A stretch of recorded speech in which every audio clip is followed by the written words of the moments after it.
قیامت قائم ہے، قبریں پھٹ رہی ہیں، اور میں لوگوں کے ساتھ ہوں کہ اچانک میں نے اپنے پیچھے ایک سرسراہٹ کی سی آواز سنی۔ میں نے مڑ کر دیکھا تو ایک بہت بڑا کالا اژدہا میرے پیچھے آ رہا ہے۔ وہ منہ کھولے میری طرف بڑھ رہا ہے، میں ڈر کر بھاگ رہا ہوں۔ وہ میرا تعاقب کر رہا ہے اور میں ڈر رہا ہوں۔ میں آگے آگے بھاگ رہا ہوں، وہ میرے پیچھے پیچھے ہے کہ اچانک میں نے آگے دیکھا کہ ایک بہت ہی صاف ستھرے بزرگ سفید کپڑوں میں ضعیف سے وہ آگے مجھے ملے۔ میں نے ان سے کہا کہ شیخ صاحب مجھے اژدہے سے بچائیے، یہ میری جان لے لے گا، مجھے اس اژدہے سے بچائیے۔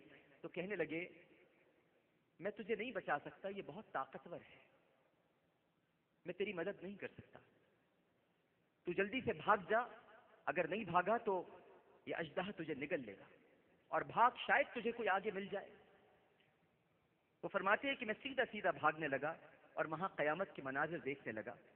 میں نے ایک اونچائی پر چڑھ کر دیکھا کہ وہاں ایک زبردست آگ ہے، اور اس کی ہولناکی کو دیکھا اور چاہا کہ اژدہے سے بچنے کے لیے اس آگ میں کود جاؤں، مگر کسی نے چیخ کر کہا کہ لوٹ آؤ، تو اس آگ کا اہل نہیں ہے، لوٹ آ، لوٹ آ۔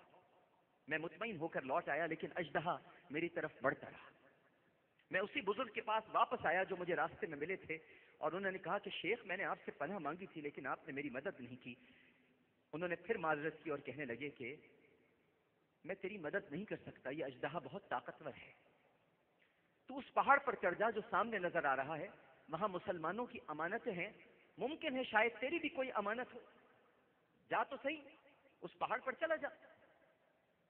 میں اس پہاڑ پر چڑھا، وہ پہاڑ چاندی سے بنا ہوا تھا، اس میں جگہ جگہ سوراخ تھے، اور سرخ سونے سے بنے ہوئے غاروں میں پردے پڑے ہوئے تھے، اور طاقچوں پر ریشم کے پردے پڑے ہوئے تھے۔ جب میں اژدہے سے ڈر کر پہاڑ کی طرف بھاگا تو کسی فرشتے نے زور سے کہا کہ پردے ہٹاؤ، پردے ہٹاؤ، اور طاق پر سے پردے ہٹ گئے، کھول دیے گئے، اور پھر ان طاقچوں سے چاندی کی رنگت جیسے چہرے والے بچے نکل آئے، ان کے چہرے چاندی جیسے تھے۔ اژدہا بھی میرے پیچھے تھا، قریب ہو گیا۔ اب میں بڑا پریشان تھا۔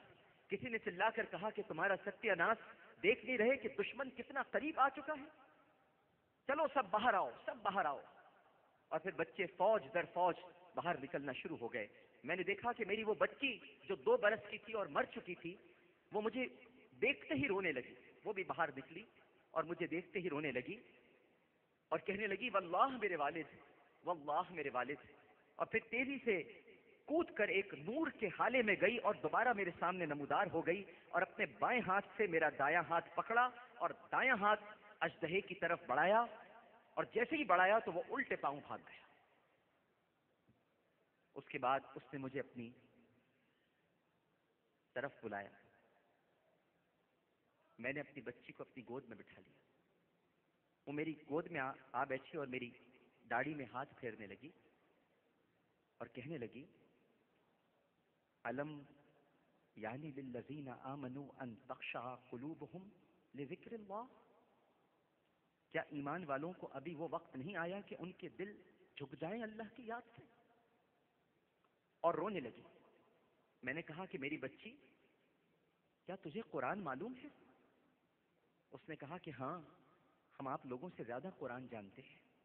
میں نے پوچھا مجھے اس اژدہے کے بارے میں بتاؤ، وہ کیا تھا میری بچی؟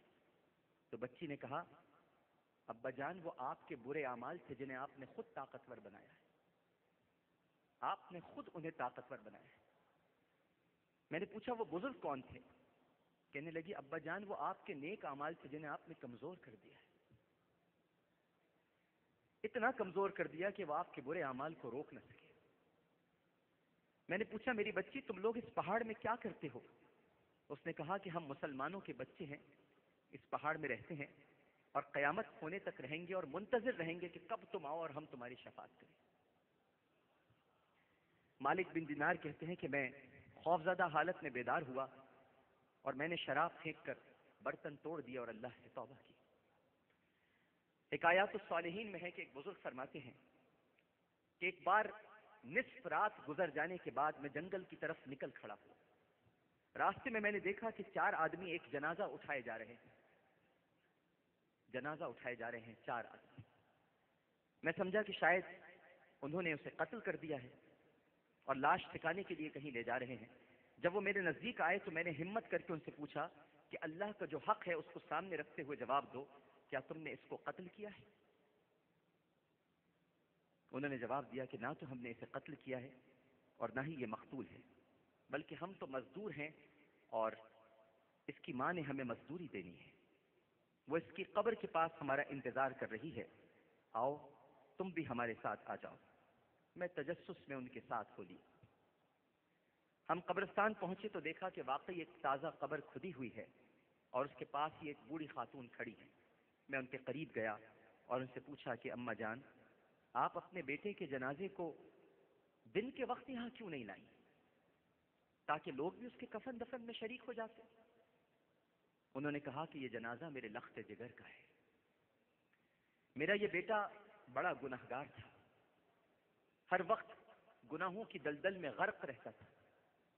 جب اس کی موت کا وقت قریب آیا تو اس نے مجھے بلا کر 3 چیزوں کی وصیت کی۔ کہنے لگا کہ اماں جب میں مر جاؤں تو میری گردن رسی کے گرد ڈال کر گھر کے ارد گرد گھسیٹنا اور لوگوں سے کہنا کہ گنہگاروں اور نافرمانوں کی یہی سزا ہوتی، اور لوگوں کو کہنا کہ میں اس کو رات کے وقت دفن کروں گی کیونکہ دل میں جو بھی میرے جنازے کو دیکھے گا وہ لان تان کرے گا، اور جب مجھے قبر میں رکھنے لگو، تیسری وصیت، جب مجھے قبر میں رکھنے لگو تو میرے ساتھ اپنا ایک سفید بال بھی رکھ دینا کیونکہ میں نے سنا ہے کہ اللہ سفید بالوں سے حیا فرماتا ہے۔ ہو سکتا ہے کہ اس کی وجہ سے وہ مجھے عذاب سے بچا لے۔ جب یہ فوت ہو گیا تو میں نے اس کی پہلی وصیت کے مطابق جب اس کے گلے میں رسی ڈالی اور اسے گھسیٹنے لگی تو ہاتف غیبی سے آواز آئی، اے عورت ذرا آہستہ گھسیٹ، اللہ کے ولیوں سے بھی کوئی ایسا سلوک کرتا ہے؟ ذرا آہستہ گھسیٹ، اللہ کے ولیوں سے بھی کوئی ایسا سلوک کرتا ہے؟ اس نے اپنے گناہوں پر شرمندگی اختیار کی اور میں نے اپنے فضل سے اس کو معاف کر دیا۔ جب میں نے اس بوڑھی عورت کی یہ بات سنی تو میں اس کے جنازے کے پاس گیا، اس کا جنازہ پڑھا، اسے قبر میں دفن کر دیا، اور پھر میں نے اس کی بوڑھی ماں وہ ماں جو میرے ایک پروگرام میں آئی اور جس کا بچہ اسے بیلٹ سے مارتا تھا، وہ ماں جس کی کمر پر نیل کے نشان تھے، وہ ماں جس کو گھر سے دھکے دے کے اولاد نے نکال دیا، وہ ماں، میں نے اس ماں کے سر کا ایک سفید بال لیا اور اس گنہگار کی قبر میں رکھ دیا، اور جب ہم اس کی قبر سے فارغ ہو کر اس کی قبر کو بند کرنے لگے تو اس کے جسم میں حرکت پیدا ہوئی۔ اس نے اپنا ہاتھ کفن سے نکال کر باہر بلند کیا اور مسکرا کے کہا، اماں شکریہ، تیرے بال نے مجھے بچا لی۔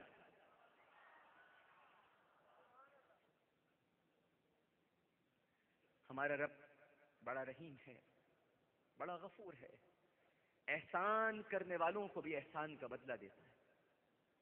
یہ اس کی ماں کا احسان تھا کہ اللہ سبحانہ و تعالیٰ نے اس بچے کو بخش دیا۔ ناظرین اور حاضرین، یہ بڑی عجیب و غریب گھڑیاں ہیں، بڑی عجیب و غریب گھڑیاں ہیں۔ دعا کا وقت قریب آتا جا رہا ہے۔ میرا اس وقت دل ناظرین کرام بے تاب و بے قرار ہے، کیونکہ یہاں مجھے کسی نے بتایا کہ عامر بھائی 15 سال سے میرے والد نہیں مل رہے، کہاں ہے؟ میں اپنے والد کے لیے دعا کرانے آیا ہوں، 15 برس ہو گئے میرے والد گم ہو گئے۔ ہم 15 برسوں سے ان کی راہ دیکھ رہے ہیں۔ یہاں پر وہ لوگ بھی ویل چیئر پر آئے ہوئے ہیں جو اپنی زندگی سے مایوس ہیں، لیکن آج ہر مایوس کے لیے اس کا در کھلا ہوا ہے، اور مایوسی گناہ ہے، کفر ہے۔ آج ہم سب مل کر اس کی بارگاہ میں فریاد کرنے جا رہے ہیں، دعا کرنے جا رہے ہیں، اور مجھے یقین ہے، امید ہے کہ ہمارا رب ہماری دعاؤں کو قبول کرے گا۔